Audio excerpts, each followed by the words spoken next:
नमस्कार, नेपाल लाइभ समाचारमा स्वागत छ। म पुष्पा केसी। सुरुमा प्रमुख समाचार शीर्षकहरू। राष्ट्रपति विद्यादेवी भण्डारीद्वारा प्रतिनिधि सभाको जारी अधिवेशन अन्त्य। वैशाख मसान्तसम्म शहरी क्षेत्रका विद्यालय बन्द गर्ने मन्त्री परिषद बैठकको निर्णय। अनलाइन पठन पाठनको व्यवस्था मिलाउने तयारी। एमालेका वरिष्ठ नेता माधव नेपाल सहित 20 नेतालाई अन्तिम चेतावनीयुक्त स्पष्टीकरण सोध्ने बालुवाटार बैठकको निर्णय। स्पष्टीकरण चित्त बुझ्दो नभए 10 वैशाखमा बस्ने बैठकबाट कारबाही गरिने। लुम्बिनी प्रदेशका मुख्यमन्त्री शंकर पोखरेल विरुद्ध अविश्वासको प्रस्ताव दर्ता। अविश्वास प्रस्ताव आए लगत्तै मुख्यमन्त्री पोखरेलले जनता समाजवादी पार्टीका 4 सांसदलाई बनाए मन्त्री। कोरोना महामारी बढेसँगै भारतको राजधानी दिल्लीमा एक साताको लागि लकडाउन घोषणा। विवाहमा 50 जना भन्दा धेरै भेला हुन नपाइने, अत्यावश्यक सेवा सञ्चालन हुने। र 3 नेसन्स कप T20 क्रिकेट सिरिजमा कुशलको अर्धशतकीय इनिङमा नेपालको लगातार दोस्रो जित। मलेसिया 9 विकेटले पराजित। जितसँगै नेपालको शीर्ष स्थान यथावत। अब समाचार विस्तारमा। राष्ट्रपति विद्यादेवी भण्डारीले प्रतिनिधि सभाको जारी अधिवेशन अन्त्य गरेकी छन्। मन्त्री परिषदको सिफारिसमा उनले संसद अधिवेशन अन्त्य गरेकी हुन्। नेपालको संविधानको धारा 93 को उपधारा 2 बमोजिम नेपाल सरकार मन्त्री परिषदको मिति 2078 1 महिना 6 को सिफारिसमा प्रतिनिधि सभाको चालू अधिवेशन सम्बत 2078 साल वैशाख 6 गते सोमबारका दिन अपराह्न 1 बजेदेखि अन्त्य गरेको छ। राष्ट्रपति भण्डारीले प्रतिनिधि सभालाई पठाएको पत्रमा उल्लेख छ। सोमबार बिहान बसेको मन्त्री परिषद बैठकले जारी अधिवेशन अन्त्य गर्न राष्ट्रपति समक्ष सिफारिस गर्ने निर्णय गरेको थियो। अबको केही समयमै बजेट अधिवेशन सुरु गर्ने पर्ने भएकाले हाललाई अधिवेशन अन्त्य गरिएको परराष्ट्र मन्त्री प्रदीप गेवालीको भनाइ छ। सर्वोच्च अदालतको फैसलापछि फागुन 11 गते पुनः स्थापित प्रतिनिधि सभाको अधिवेशन फागुन 23 गते सुरु भएको थियो। यस्तै मन्त्री परिषद बैठकले शहरी क्षेत्रका विद्यालय बन्द गर्ने निर्णय समेत गरेको छ। विद्यालयमा अनलाइन माध्यमबाट पठन पाठन गराउने आदेश जारी हुने मन्त्री गेवालीले बताए। पछिल्लो समय कोरोना जोखिम बढेसँगै बालबालिकामा संक्रमण फैलिन सक्ने भन्दै केही समयका लागि शहरी क्षेत्रका विद्यालय बन्द गरी अनलाइन पठन पाठनको व्यवस्था मिलाउने तयारी गरिएको उनको भनाइ छ। सरकारले रेस्टुरेन्ट बेलुकी 8 बजेपछि बन्द गर्ने निर्णय पनि गरेको छ। कोरोना संक्रमण बढेको जनाउँदै बिहान 8 देखि बेलुकी 8 बजेसम्म मात्रै खोल्न पाउने व्यवस्था गरेको हो। 8 बजेपछि होम डेलिभरी भने गर्न पाउने निर्णय गरिएको सूचना तथा सञ्चार प्रविधि मन्त्री तथा प्रवक्ता पार्वत गुरुङले जानकारी दिए। यसैगरी राजमार्गका होटलमा स्वास्थ्यको मापदण्ड पालना गर्नुपर्नेछ। वैशाख मसान्तसम्मका लागि विद्यालय बन्द गरिएपछि पूर्व निर्धारित परीक्षा यथावत राखिएको छ। स्कुल, विश्वविद्यालय र चिकित्सा शिक्षाको प्रयोगात्मक परीक्षा निरन्तर हुने निर्णय गरिएको छ। सार्वजनिक सवारी साधनमा मास्क र सेनिटाइजर अनिवार्य गरिएको छ भने सिट क्षमता भन्दा बढी राख्न पाइने छैन। लामो दूरीका सवारी साधनले यात्रुको विषयमा सिडिओ कार्यालयमा जानकारी दिनुपर्नेछ भने बाटोमा मान्छे चढाउन नपाइने नियम बनाइएको छ। यसैगरी भारतबाट नेपाल आउनेलाई लक्षित गरेर सीमा नाकामा 1000 जना क्षमताको होल्डिङ सेन्टर बनाइने भएको छ। भारतमा तीव्र संक्रमण बढिरहेकाले त्यसलाई रोक्न सरकारले यस्तो निर्णय गरेको हो। संकट व्यवस्थापन केन्द्रले प्रदेश सरकारको सहयोगमा विभिन्न नेपाल भारत सीमा नाकामा होल्डिङ सेन्टर बनाउने निर्णय मन्त्री परिषदले गरेको छ।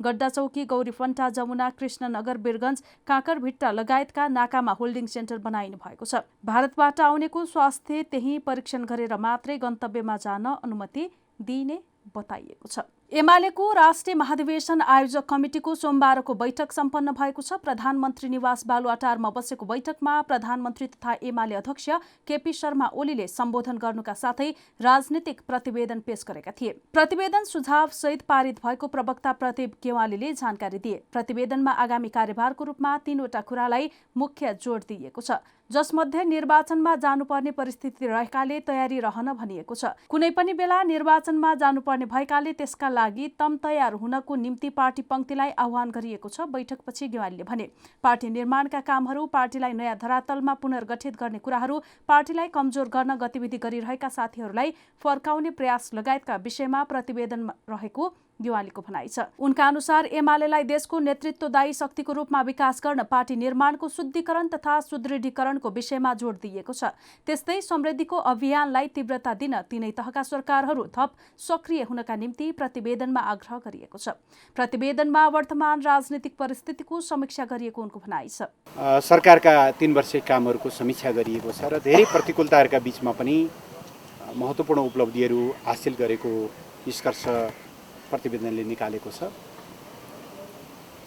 आगामी कार्यभारको रूपमा प्रतिवेदनले मूलतः 3वटा कुरालाई फोकस गरेको छ। पार्टी निर्माण, जसभित्र वैचारिक काम, सङ्गठनात्मक काम, जनआधार विस्तार गर्ने कामहरू, पार्टीलाई नयाँ धरातलमा त्यसलाई पुनर्गठित गर्ने कुराहरू, पार्टीलाई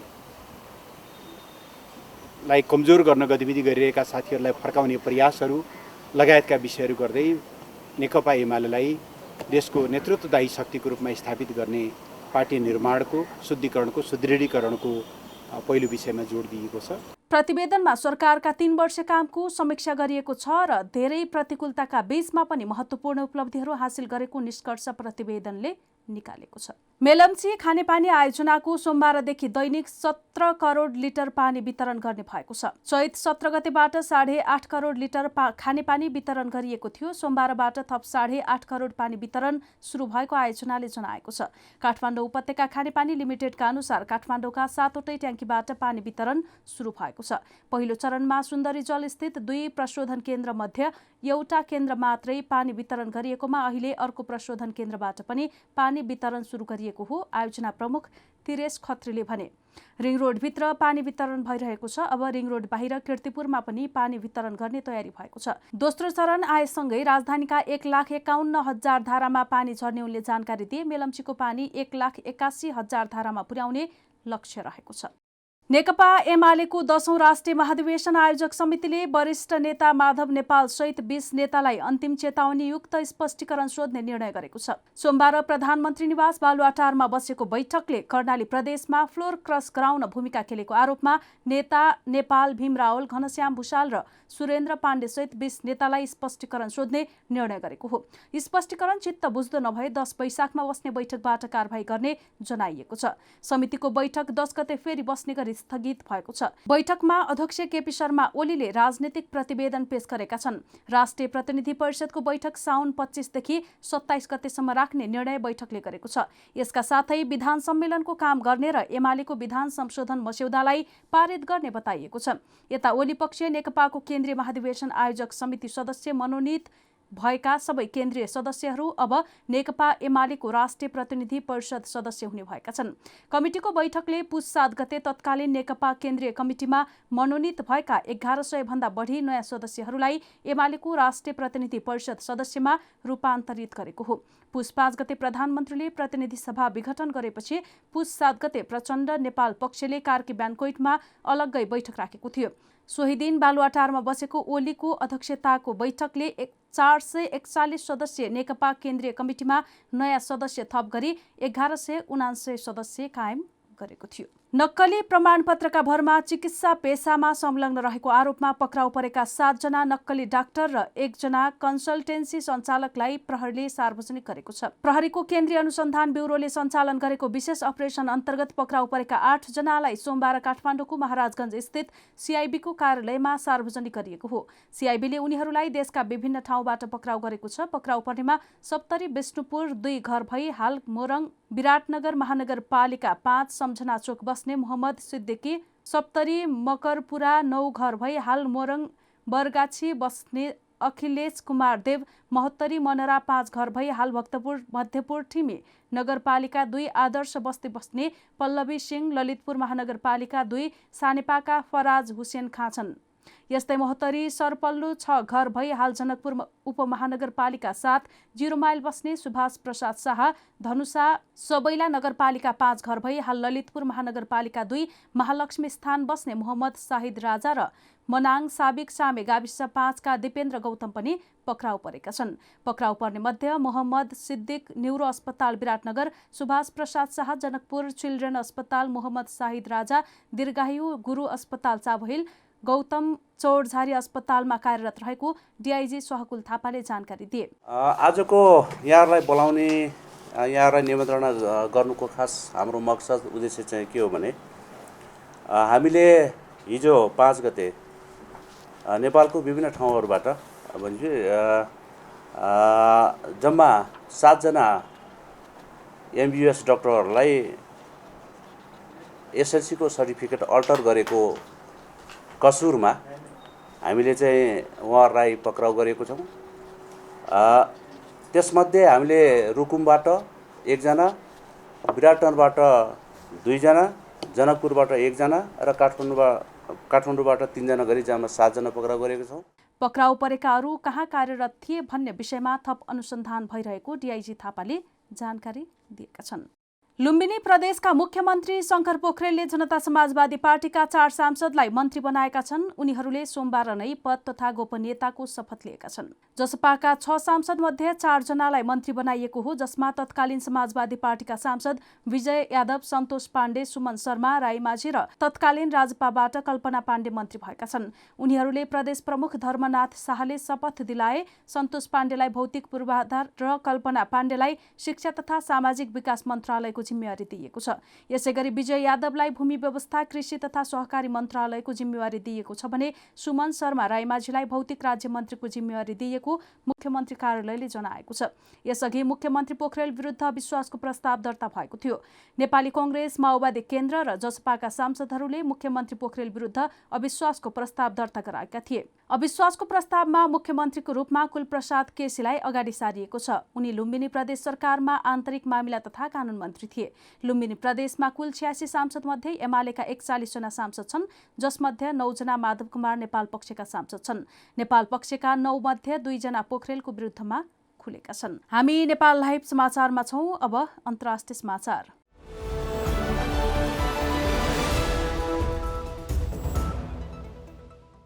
कोरोना महामारी बढेसँगै भारतको राजधानी दिल्लीमा एक साताको लागि लकडाउन घोषणा गरिएको छ। दिल्लीका मुख्यमन्त्री अरविन्द केजरीवालले अर्को सोमबार बिहानसम्म लकडाउन गरिएको जानकारी दिएका हुन्। यदि हामीले अहिले लकडाउन गरेनौं भने हामीमाथि ठूलो विपत्ति आउन सक्छ। परिस्थितिलाई ध्यानमा राख्दै हामीले यो कडा निर्णय गरेका हौं, उनले भने। दिल्लीमा दिनहुँ 20,000 भन्दा माथिको संख्यामा कोरोना संक्रमित थपिँदै गएका छन्। गत हप्ता केजरीवालले कोरोना संक्रमितको उपचार गर्न रेमडेसिभिर औषधि र अक्सिजनको अभाव भएको बताएका थिए। कोरोना संक्रमितको उपचारमा यो औषधि धेरै महत्त्वपूर्ण मानिन्छ र आपतकालीन प्रयोग गरिँदै आएको छ। तर पछिल्लो समयमा कोरोना संक्रमण बढ्दै जाँदा यो औषधिको माग पनि बढेको छ। यद्यपि भारतीय सरकारले यसलाई विदेश निर्यातमा रोक लगाएको छ। केजरीवालले सर्वसाधारणलाई एक साताको लकडाउनको पालना गर्न आग्रह गरेका छन्। उनले अत्यावश्यक सेवा यो अवधिमा सञ्चालन हुने बताएका छन्। विवाहका लागि 50 जना भन्दा धेरै भेला हुन नपाइने व्यवस्था गरिएको छ। नेपाल लाइभ समाचारमा अब खेल समाचार।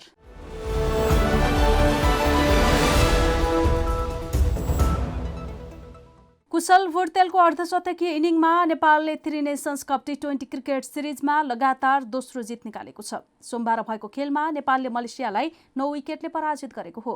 मलेसियाले दिएको 110 रनको सामान्य लक्ष्य नेपालले 12 ओभर 1 बलमा 1 विकेटको क्षतिमा पूरा गर्यो। नेपालका लागि कुशलले अभिजित रहँदै 61 रनको अर्धशतकीय इनिङ खेले। नेदरल्यान्ड्स विरुद्धको खेलमा डेब्यू गरेका उनको यो लगातार दोस्रो अर्धशतक हो। शनिबार भएको खेलमा उनले नेदरल्यान्ड्स विरुद्ध 62 रनको अर्धशतकीय इनिङ खेलेका थिए। यस्तै अर्का ओपनर आसिफ शेखले 42 रन जोडे। उनले कुशलसँग 102 रनको साझेदारी गरे। उपकप्तान दिपेन्द्र सिंह ऐरीले 6 रनमा अभिजित रहे। मलेसियाका लागि विरनदीप सिंहले 1 विकेट लिए। यसअघि कीर्तिपुर स्थित त्रिवी मैदानमा टस हारेर पहिले ब्याटिङ गरेको मलेसियाले 16.5 ओभरमा सबै विकेट गुमाउँदै 109 रन जोडेको थियो।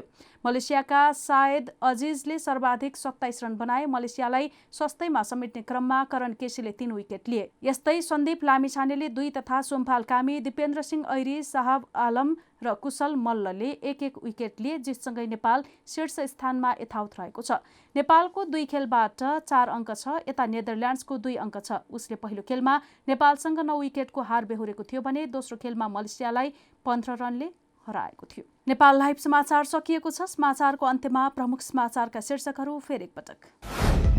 राष्ट्रपति विद्यादेवी भण्डारीद्वारा प्रतिनिधि सभाको जारी अधिवेशन अन्त्य। वैशाख मसान्तसम्म शहरी क्षेत्रका विद्यालय बन्द गर्ने मन्त्री परिषद बैठकको निर्णय। अनलाइन पठन पाठनको व्यवस्था मिलाउने तयारी। एमालेका वरिष्ठ नेता माधव नेपाल सहित 20 नेतालाई अन्तिम चेतावनी युक्त स्पष्टीकरण सोध्ने बालुवाटार बैठकको निर्णय। स्पष्टीकरण चित्त बुझ्दो नभए 10 वैशाखमा बस्ने बैठकबाट कारबाही गरिने। लुम्बिनी प्रदेशका मुख्यमन्त्री शङ्कर पोखरेल विरुद्ध विश्वासको प्रस्ताव दर्ता। अविश्वास प्रस्ताव आए लगत्तै मुख्यमन्त्री पोखरेलले जनता समाजवादी पार्टीका 4 सांसदलाई बनाए मन्त्री।